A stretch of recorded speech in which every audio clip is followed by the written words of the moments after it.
What if the most terrifying mental breakdown of your life wasn't a breakdown at all, but, a profound sacred awakening? Right. I mean, just think about that for a second. Yeah. What if the very things we lock people in hospital rooms for, like hearing voices or seeing vivid visions, the absolute undeniable shattering of consensus reality? What if all of that is actually just the universe trying to speak to us?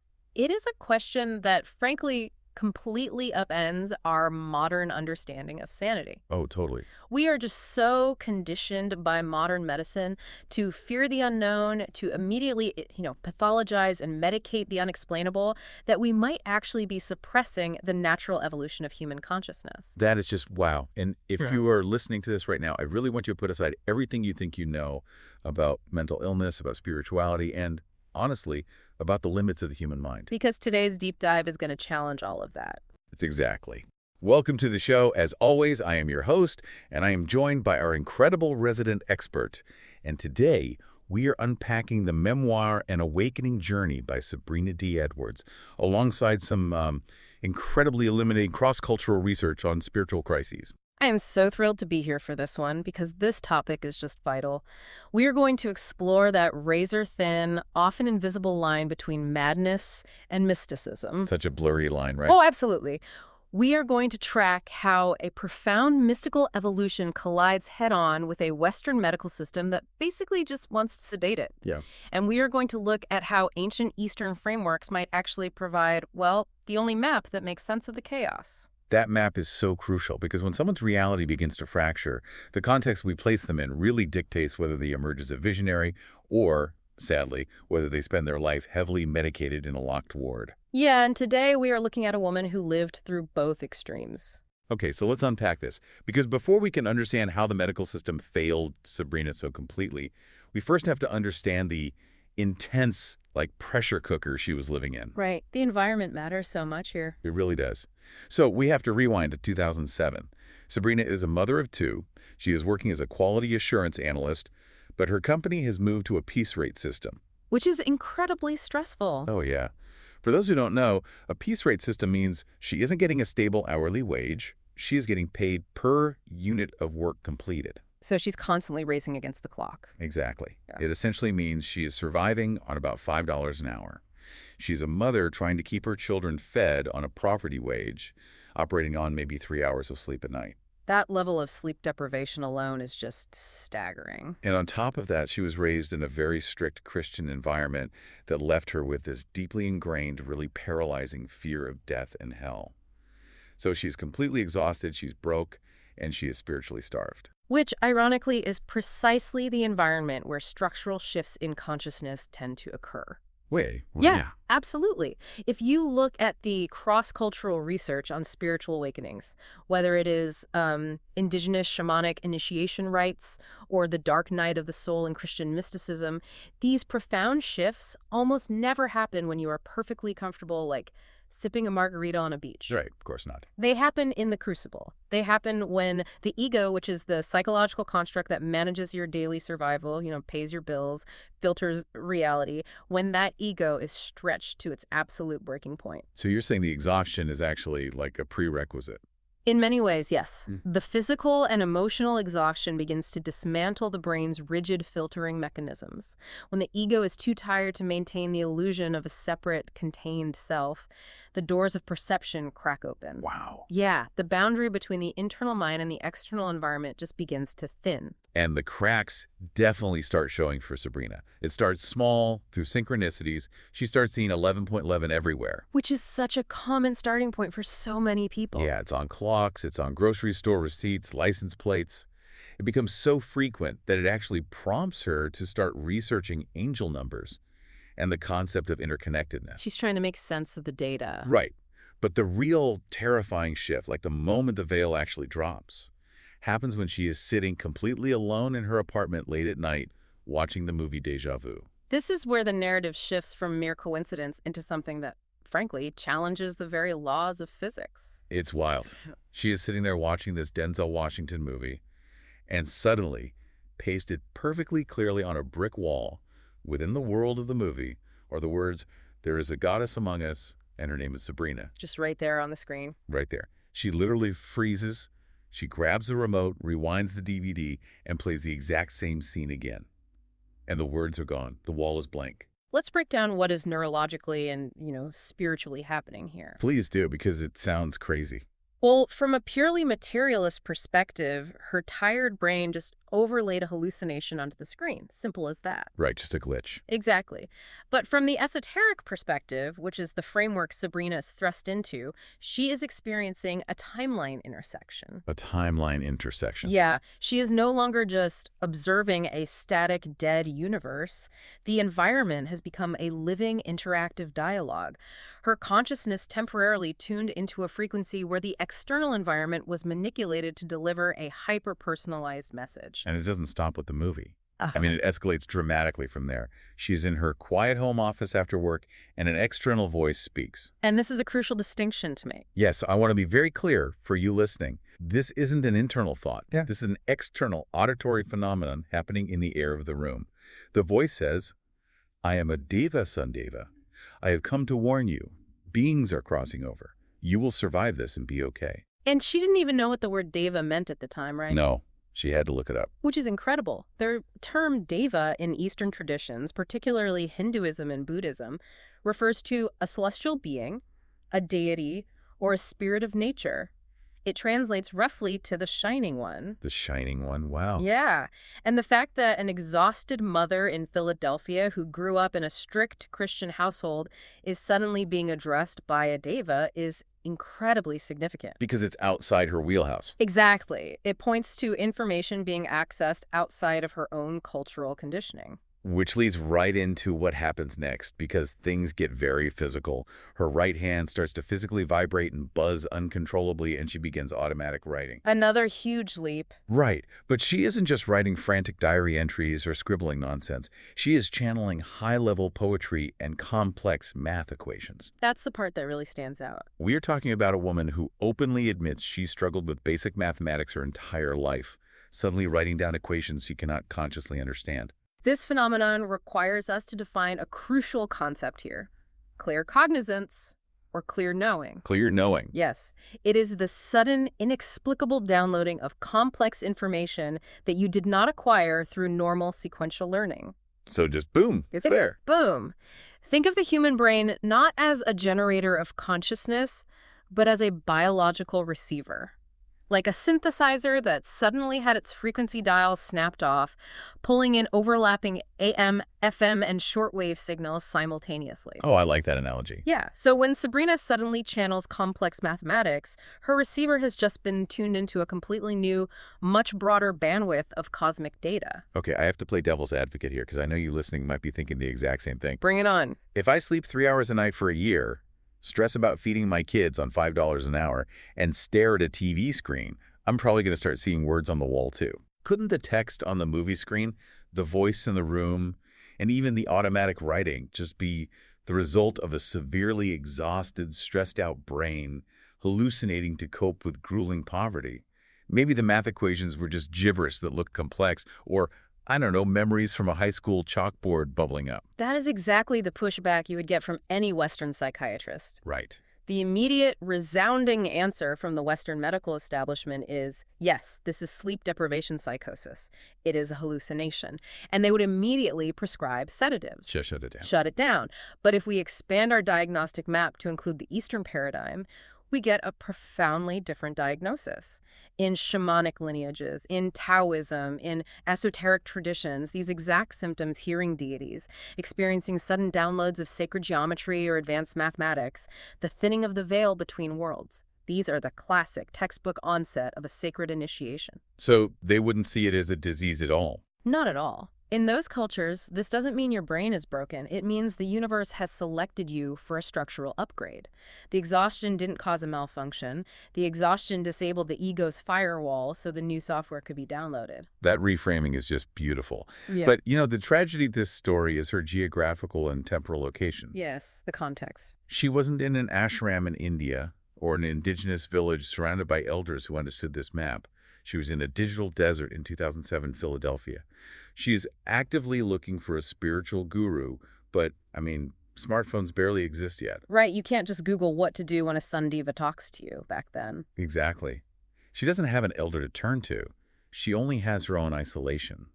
And because she has no safe container to help her process this massive influx of data, the structural shift overflows into a full-blown crisis. The human nervous system simply cannot hold that much metaphysical voltage without a grounding wire. That makes total sense. Without a guide to contextualize what is happening, the ego panics. And that panic forces her right into the hands of the Western medical system. It starts with severe sensory overload. Sabrina submits a college paper at midnight, and when she wakes up, the world is just, well, louder. Louder in a very literal sense. Yeah. She walks into her kitchen, and the text on a cereal box seems to physically vibrate and yell at her. Every browser headline on her computer feels like a customized, coded, high-stakes message directed specifically at her soul. To understand why this happens, we have to look at a neurological mechanism called latent inhibition. Latent inhibition. Yes. Latent inhibition is essentially the brain's spam filter. Normally, your brain filters out 99% of sensory input. The hum of the refrigerator, the exact pattern of a wallpaper, the text on a cereal box so you can focus on survival tasks. Right. Otherwise, we'd go crazy just walking down the street. Exactly. But in a mystical awakening or an acute spiritual emergency, dopamine floods the prefrontal cortex, and that filter drops completely. Suddenly, you are processing 100% of the environment. Every detail is loud. Every detail feels like it has profound cosmic meaning. Which explains why she becomes so susceptible to suggestion. She is in the bathtub trying to find some peace from this overwhelming sensory input, and a booming voice commands her to go outside and find an unlocked red van or SUV. Notice the authoritative nature of the voice. It bypasses her logical mind entirely because her logical mind's spam filter is offline. Right. So she gets dressed, walks outside into the dark at 5 a.m., and she is guided by these unnaturally loud navigating birds. Navigating birds, that is just incredible. Yeah, they literally sing her down the street, almost like biological sonar, until she finds a driveway with a welcome home flag. And parked right there is a red SUV. The door is unlocked. She gets in, sits down in the driver's seat, and just waits for divine instruction. This is a perfect illustration of the clash of paradigms. From her internal framework, she is on a sacred, guided mission directed by the universe. But from the external framework of consensus society, she is an erratic woman trespassing in a stranger's vehicle at dawn. And reality hits hard when the owner, who's a mailman, comes out to start his day. He finds her in his car, is understandably confused and alarmed, and calls the police. Which you can't really blame him for. No, of course not. But Sabrina notes this incredibly surreal detail as she is sitting in the back of the cop car being taken away. She looks out the window, and it seems as though every single person in the entire neighborhood has their back turned to the police car. That imagery is so striking. It is a deeply isolating, almost cinematic moment of being cast out. Symbolically, it is the ultimate threshold crossing. She's physically and metaphorically leaving the consensus reality of her community and entering the sterile, punitive reality of the psychiatric ward. And if you've never been inside a psychiatric ward, it is the exact opposite of a healing environment. It really is. The trauma she experiences there is horrific. She is forcibly pinned to a bed by staff.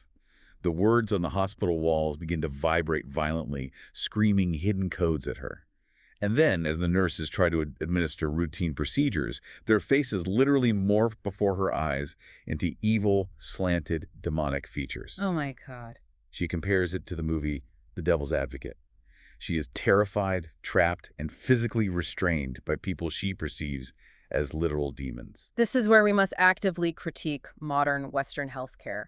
Think about the mechanics of what they are doing to her. Right, they're just reacting with force. Exactly. They lock her up, they physically restrain her, they label her manic, which is incredibly reductive. They completely ignore her personal history. I mean, she is an avid weightlifter with a history of intense physical discipline. Right, she has a very active body. Yes. But they view her high energetic state not as a misdirected life force that needs grounding, but as a dangerous pathology that must be chemically crushed. It's like a mechanic who sees a blinking check engine light. And instead of plugging in a diagnostic tool to read the engine code and fix the underlying issue, they just smash the dashboard with a hammer until the light goes out. That is a perfect analogy. Is it? Smash the dashboard. Now, contrast this hammer approach with Eastern traditions, Buddhism, Hinduism, or indigenous shamanism. How would they handle it? In those frameworks, this overwhelming sensory input, the morphing of reality, the absolute terror, it is recognized as the ego dismantling. It is the necessary death of the old self. It's part of the process. Exactly. Instead of throwing an initiate into a brightly lit, sterile room with physical restraints and tranquilizers, these traditions provide temples. They provide seasoned energy workers, elders, and grounded guides. They give her a safe container. Yes, they hold space. They sit with the initiate and help them integrate the terrifying visual safely. Because they understand a fundamental esoteric truth, the monsters you see in those states are often projections of your own unintegrated fears. Oh, wow. But because she is in a Western hospital, she has to navigate those demonic projections completely alone in that bed. Yet even in that terrifying isolation, the spiritual realm tries to reach her. It doesn't abandon her? No. As she is looking out the window of her hospital room, she hears a soft voice say, "I'm coming to get you." And she believes it with her whole heart. She waits for a month. She watches the door, but no physical person ever comes to rescue her. That must have been devastating. It breaks her heart. But much later, once she is finally discharged and home, she asks the voice why it lied to her. And the voice reveals something stunning. It says, "My only job was to give you hope." The profound celestial pragmatism of that moment cannot be overstated. Celestial pragmatism, I love that. The angelic realm, or, her higher self, knew she could not survive a month of institutionalization without a psychological anchor. That promise of rescue wasn't a lie, it was a profound celestial survival tactic. It kept her going. It kept her spirit from breaking under the weight of the psychiatric system. And of course, it is a coping mechanism entirely missed by her medical charts, which just logged it as an auditory hallucination. Typical. And the cure that the medical charts did prescribe was arguably worse than the crisis. They put her on a heavy cocktail of antipsychotics, completely failing to warn her about the severe metabolic side effects. Which happens all the time. Sabrina, who prided herself on her weightlifting, her fitness, her physical discipline, gains 80 pounds in a single year. 80 pounds. She loses her physical identity. She becomes unrecognizable to herself, all to chemically suppress her spiritual crisis. It is a devastating systemic trade-off. Western medicine often demands that you sacrifice your physical vitality, your metabolism, and your core identity in exchange for behavioral compliance. Right, they just numb you out. They slow the brain down by slowing the entire physical organism down to a crawl. And Sabrina tries to be compliant. She genuinely plays by their rules to get her life back. She stabilizes on a drug called Depakote. She works incredibly hard to lose all the 80 pounds she gained. She finds love with a man named Brian. So she's really trying to do everything right. She is trying with everything she has to be a normal member of society. But the very medical system that pathologized her and demanded this compliance ends up abandoning her, plunging her into an even more dangerous, completely unguided spiritual wilderness. This part of her journey is a systemic failure of catastrophic proportions. It highlights the fragility of relying entirely on a pharmaceutical lifeline. Her psychiatrist gets cancer and just vanishes from the practice. When she goes to the clinic for her routine refill, the front desk casually tells her they have no backup doctor. Just sorry, we can't help you. Exactly. They look at her chart, tell her you can go to Friends, referring to some other facility, but providing no actual transition of care, and they just send her away. She's left stranded without Depakote for 4 months. That is just terrifying. Let me repeat that for anyone who doesn't understand psychiatric medication. She is left without a dangerous anti-seizure and mood stabilizer medication for 4 months. Medically speaking, cold turkey withdrawal from a drug like Depakote is highly dangerous. What actually happens to the brain? Well, Depakote works by increasing the levels of GABA, a calming neurotransmitter in the brain. When you suddenly remove it, the brain's seizure threshold plummets. It can trigger rebound seizures, massive mood swings, and intensely amplified psychological emergencies. So they essentially put her in physical danger. To leave a vulnerable patient without a medical bridge or a tapering plan is pure negligence. Her nervous system is essentially thrown off a cliff. She tries to ration the pills she has left, breaking them into pieces, but it fails. And without that chemical anchor keeping her grounded, her third eye tears wide open again. And this time it's different. Very different. It's not a single guiding voice like the Sundeva. It's an internal auditory war. The peaceful silence of her mind is completely replaced by constant everyday chatter, like standing in a crowded room where 100 people are talking at once and you can't shut the door. Just utter chaos. And then it gets darker. A cruel, malevolent voice enters the space and forces her to solve complex math riddles, purely to mentally torture her exhausted brain. Which brings us to another foundational term we need to understand: clairaudience, or clear hearing. Clear hearing. Sabrina is no longer experiencing the muffled, chemically suppressed reality of Depakote. Her pineal gland has decalcified. In her memoir, she notes a visceral, shocking detail. She literally heard the sound of breaking glass inside her head when this happened. Wait, breaking glass, like an actual physical sound echoing in her skull. Yes. Are you saying there is a physical, biological change happening in her brain right now, not just a psychological one? According to esoteric anatomy, absolutely. The pineal gland, a small endocrine gland in the center of the brain, is often referred to as the seat of the soul or the physical manifestation of the third eye. Okay, I've heard of that. Modern diets, fluoridated water, and stress can cause calcium deposits to build up on it, which is calcification. In esoteric theory, when a massive surge of spiritual energy hits the body, it can literally crack that calcification. So the breaking glass was... That breaking glass sound Sabrina heard was the physical unblocking of her internal antenna. She is now picking up actual frequencies of discarnate spirits. And it is a terrifying bandwidth she tunes into. But right in the middle of this psychological and auditory torture, as this cruel entity is forcing her to do math, divine intervention steps in. Thank goodness. A deep, booming, authoritative voice, identifying as the angel Gabriel, enters her mind and completely takes over. He doesn't just offer words of comfort, he takes action. Gabriel begins solving every single complex math riddle for her, battling this cruel entity in real time so her exhausted mind can finally rest and she can get some sleep. It is literal spiritual warfare playing out in the theater of her consciousness. It's fascinating because it mirrors ancient texts where angelic beings act as protectors against lower astral entities. It gets even more intense. She transitions from auditory to visual. She has a vivid waking vision of what she calls a cosmic waiting room. A cosmic waiting room? Yeah, she sees thousands of souls in a massive queue, waiting to be judged by two solemn beings holding large staffs. A spirit steps out of line, approaches Sabrina, and speaks directly to her. What does he say? He says he's actually in a coma, in a hospital on Earth. He's not ready to die. And he begs Sabrina for help.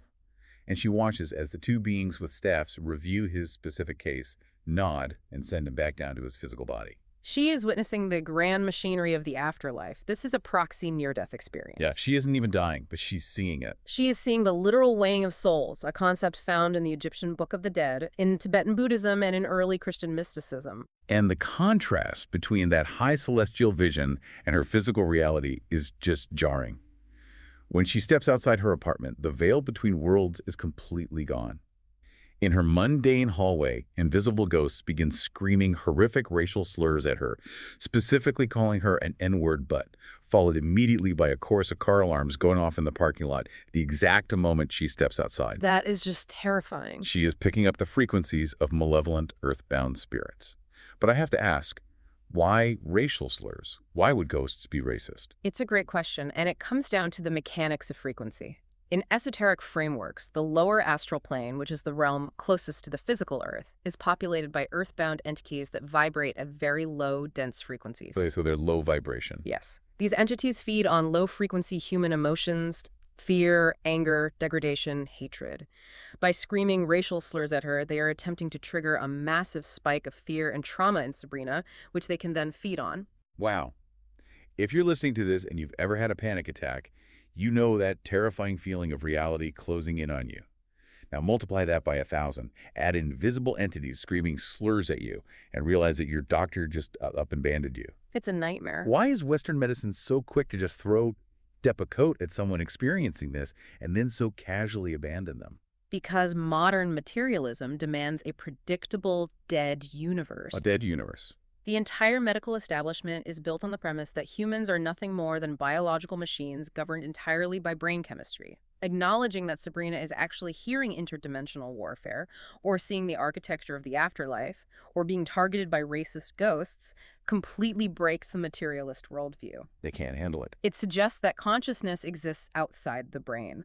The medical establishment would rather label her broken, sedate her, and sweep her under the rug, then admit their scientific map of reality is fundamentally incomplete. And because their map is incomplete, they leave her entirely unequipped for the massive physiological event that happens next. This is where it gets really dangerous. The unmedicated wilderness pushes Sabrina's physical body to the absolute limit, resulting in a terrifying ancient spiritual phenomenon that her Western doctors couldn't even begin to diagnose. She is jogging in her Roxborough neighborhood at night, trying to burn off some of this manic energy. Which is a natural instinct to move the body. Right, she stops and picks a vibrant red rose for her boyfriend. As she brings it to her face to smell it, a searing, liquid electric fire shoots straight up from the base of her spine. This is a hallmark physiological event in esoteric literature. She is completely paralyzed by the heat. It feels literal. She manages to stumble back inside her house, where her boyfriend is taking a bath, entirely oblivious to the fact that she feels like she is spontaneously combusting. Because he can't see it. No. She calls her mother and leaves a frantic voicemail because she genuinely thinks she is going to die right there on her bedroom floor. But then she gets a lifeline. A clear auditory voice cuts through the panic and the fire and says, "We are angels and doctors all around you. If you want to survive this, find the heaviest weights and start lifting them, and don't stop." It is an incredibly brilliant, urgent grounding technique. She grabs 25-pound dumbbells and lifts them for 2 solid hours in the middle of the night. Every time her muscles contract, the fire shrinks. If she pauses for even a second, the fire consumes her again. She's fighting for her life. She literally grounds the energy to survive. And afterward, completely exhausted, she walks barefoot out onto the pavement. Suddenly, she feels she is walking the ancient streets of Jerusalem as Christ himself, with the night sky turning a deep, reddish-brown hue. We have a very specific name for what she experienced, a Kundalini awakening, specifically tipping into a dangerous phase known as Kundalini syndrome. What exactly is Kundalini? Because we hear that word thrown around in yoga studios, but it sounds like what Sabrina experienced was life-threatening. It absolutely can be. In Eastern maps, particularly within Hinduism and Tantric yoga, Kundalini is a dormant, incredibly powerful spiritual energy coiled at the base of the spine. Like a snake, right? Exactly, often depicted as a serpent. When it awakens, often through decades of intense spiritual practice, or in Sabrina's case, extreme psychological pressure and a thin veil, it rises up the spinal column. What's it trying to do? Its purpose is to clear energetic blockages and initiate a massive structural shift in consciousness. But the physical sensation is often described as literal liquid fire. So why did lifting the weights save her? Because of how the nervous system handles electricity. A Kundalini awakening is a massive spike of metaphysical voltage hitting the central nervous system. When Sabrina flexes her muscles with those 25-pound weights, she's forcing her central nervous system to direct that massive electrical spike away from her delicate brainstem and out into her gross motor function. Oh, that makes so much sense. She is acting as her own lightning rod. And this highlights the danger of lacking an Eastern map. Exactly. Eastern traditions insist that Kundalini must be guided by a master. Because the West lacks this map entirely, Sabrina had zero context. She literally thought her internal organs were burning. Anyone would. If she had called 911 and gone to an ER in that moment, they would have strapped her to a bed and locked her down with heavy chemical sedatives. Sedating a nervous system while Kundalini is rising traps that fiery energy in the lower chakras, which can cause severe, permanent neurological damage and chronic pain. Her angelic guidance to lift weights literally saved her nervous system. Wow. But despite surviving this miraculous fiery crucible, the outside world doesn't see the miracle. Her boyfriend and her family don't see a Kundalini awakening. They see a woman pacing the house in the middle of the night, lifting weights, talking about angels. And this leads to the ultimate betrayal. The police knock on her door, and she is dragged back into the psychiatric hospital system. It's just a tragic cycle. Over the next few years, she tries to rebuild. She eventually marries Brian. She has children. But the physical toll of these profound, unguided awakenings, combined with heavy, state-mandated psychiatric medications, catches up to her body in a devastating way. The human physical body can only endure so much energetic and chemical whiplash before the organs themselves begin to buckle under the strain. Which brings us to what we have to call her postpartum exile. The medical negligence here is staggering. During her pregnancies, she develops preeclampsia, a dangerous blood pressure condition. Not dangerous. After giving birth to her son, Israel, the doctors completely ignore her severe swelling and her breathing issues. They just send her home. As a result, she goes into full-blown congestive heart failure. Her blood pressure hits 180/90. She is walking around trying to mother a newborn and a toddler with failing internal organs for 6 entire months. Let's break down the physiological reality of what she is enduring. Congestive heart failure means the heart isn't pumping enough blood. When the heart fails to pump efficiently, fluid builds up in the lungs, making it hard to breathe, and crucial oxygen is restricted from the brain. So her brain is starving. Yes. You combine a brain deprived of oxygen, the severe hormonal crash of postpartum, chronic sleep deprivation from having a newborn, and a spiritually wide open channel. I mean, it's a recipe for complete psychological fracture. The medical gaslighting here is profound. A woman's severe physical distress is dismissed, pushing her to the absolute brink of death. And the mind follows the failing body. Operating on zero sleep and a failing heart, her mind fractures entirely into postpartum psychosis. And how does the system respond to a mother in heart failure experiencing psychosis? Do they nurture her? Do they treat the heart condition to help the brain heal? Of course. No. She is exiled. She is sent to a distant state psychiatric hospital, a cold institutional facility designed for severe chronic cases. Her in-laws take out a protection from abuse order against her, legally barring her from returning to her own home or seeing her children. It's just unimaginably cruel. A new doctor at this state facility takes one look at her, completely ignores her previous charts that diagnose her as bipolar, and permanently slaps her with the label of schizophrenic. They stack a heavy, dangerous drug called clozaril on top of the massive monthly injections she is already receiving. This is the absolute nadir, the ultimate tragedy of the Western medical clash. Think about the lack of humanity here. A mother suffering from untreated congestive heart failure and severe postpartum exhaustion is labeled with chronic schizophrenia. It's infuriating. She is exiled from her newborn baby, stripped of her legal rights by her own extended family, and chemically lobotomized by a state doctor. If we look at how indigenous or Eastern paradigms handle a mother in crisis, the contrast is shameful. How would it look in a healthy paradigm? In a healthy paradigm, a mother undergoing such a profound physical and spiritual depletion would be surrounded by the community. Other women would take the child so she could sleep. She would be fed nutrient-dense foods. She would be safely integrated, nourished, and spiritually cleansed. She would not be locked in a room with violent psychiatric patients and tranquilized into oblivion while her heart fails. I really want you, the listener, to think about that for a second. Think about how we treat our most vulnerable members of society. Sabrina is sitting in a room with cold, dismal green walls.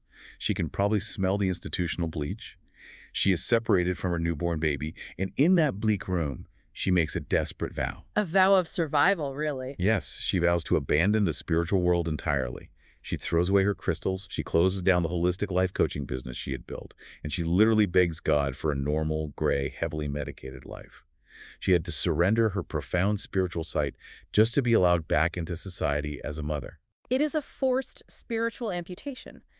The system holds her children hostage, and the ransom is her mystical evolution. She trades her gifts for the safety of consensus reality. But here's where the story pivots into something incredibly beautiful. It proves that you can't permanently bury the truth. Fast forward 10 years, it's Easter 2026. Easter, which is so symbolic. Very symbolic. Sabrina has been completely stable. She's entirely compliant with her 3-month antipsychotic injections. She is living a quiet, peaceful, intentionally gray life in Nanticoke, Pennsylvania. And suddenly the divine turns her internal antenna back on. But this time it's not a chaotic, terrifying crisis. It's a pristine, beautifully controlled communication. Which proves that the 10 years of silence wasn't a punishment from the universe, and it wasn't a permanent amputation by the medical system. It was a mourning period. Sabrina realizes that her decade of silence was the necessary grounding period to anchor her physical body, to heal her heart, and to raise her kids. And when the gifts return, she doesn't panic. She is able to map her clairs to practical, everyday use. Integration. Yes. Let's dive deeply into how the divine speaks to her now, because it is fascinating. Her clairaudience returns, but instead of booming voices demanding she go out into the dark, it's channeled smoothly through pop culture and music. This is a brilliant adaptation by the divine. If the frequency of an angel is too high and shatters the human nervous system, the divine will use the mundane, earthly frequencies to transmit the sacred. Right. She is sitting in her room and she hears God speaking through the lyrical subtext of the radio. Ludacris's hip-hop song Good Lovin' plays, and she hears it not as a club track, but as God expressing deep sorrow and longing over the broken state of humanity. Wow. Jason Mraz's acoustic song Beautiful Mess plays, and she hears the voices of angels literally layered underneath the track saying, "We made it here to help." Selena Gomez's pop hit Hands to Myself becomes a visceral message about divine, relentless pursuit, God unable to keep his hands off his creation. That's a beautiful reinterpretation. And T-Pain's club anthem, One More Drink, becomes a stark divine warning that alcohol distorts the connection to higher dimensions. What is so profound about this is the mechanics of clairaudience in the modern age. The divine is meeting her exactly where she is. Meeting her in the 3D world. It is using the digital frequencies of 2026, the pop songs, the radio waves, to ensure the message gets through the noise without triggering her latent inhibition into a panic state. It proves that the sacred isn't limited to ancient stone tablets, burning bushes, or secluded ashrams. No, it's right here. It exists in the coffee shops, the home offices, and the Spotify playlists of our daily lives. And her clairvoyance returns in stunning, high definition. She sees vivid, moving visions that carry deep symbolic meaning. She sees a crack in the door, a literal radiant door existing right here in the 3D world, opening to the third heaven. Incredible. She sees a burning infinity symbol, which represents the eternal, unstoppable flow of energy, like a phoenix burning away the illusions of the Matrix. She sees a single, vibrant red rose, symbolizing the morning of the crucifixion and validating the 10 years of silence she had to endure before her own spiritual resurrection on Easter. And we can't forget clairsentience, the ability to physically feel spiritual frequencies. Yes. She steps outside her apartment, and instead of feeling the dense, heavy fear of earthbound entities, she suddenly feels the impossibly light, weightless air of the heavens filling her lungs while just sitting on her steps. The contrast from her earlier experiences is just night and day. She embraces the concept of the trust, this beautiful revelation that her heavenly inheritance of abundance wasn't being kept from her punitively. It was actively protected in a cosmic trust fund until her physical vessel was strong enough to handle it. So she was just waiting for the right time. She learns she is a wave of energy transmitting data from the heavens to the earth. And she is a beekeeper whose specific job is to translate these high-frequency cosmic truths into 3D reality so that other bees, other light workers and seekers can thrive without losing their minds. This raises the most important point of our entire discussion, which is the culmination of her journey. Sabrina achieves what the Eastern maps always strive for: safe, grounded integration. Integration, yeah. The ultimate triumph of an awakening journey is her realization that she does not have to choose between her Western medication and her Eastern magic. They can coexist. The Western medication actually serves a vital purpose now. It stabilizes her 3D brain. It acts as an anchor, a grounding wire, which allows her clairsenses to operate cleanly without the manic static, the sensory overload, or the terrifying psychosis of her past. She bridges the Western and Eastern paradigms perfectly. Okay, let's look at this incredible arc we've just traveled. We have followed Sabrina from a terrified, isolated, exhausted mother in a Roxborough psych ward, pinned to a bed and pumped full of drugs she didn't understand, to becoming a grounded, multidimensional translator of the divine in 2026. It's a hero's journey. It really is. She proves with the absolute fire of her very life that mental health challenges and profound spiritual realities can safely and beautifully coexist. She provides a new, desperately needed map for a society that has lost its way. She shows us that integration, not suppression, is the key to human evolution. We live in a world that rushes to medicate away the strange, the overwhelming, and the unseen. We are terrified of the dark, and we are terrified of the light. But based on Sabrina's journey, we have to ask ourselves a really hard question. I want to leave you with this final thought. Think about this closely. The next time you feel like you are breaking down, what if you aren't falling apart at all? What if your mind is just finally cracking open enough to let the light in? And if the universe is trying to hand you a message, are you brave enough to listen?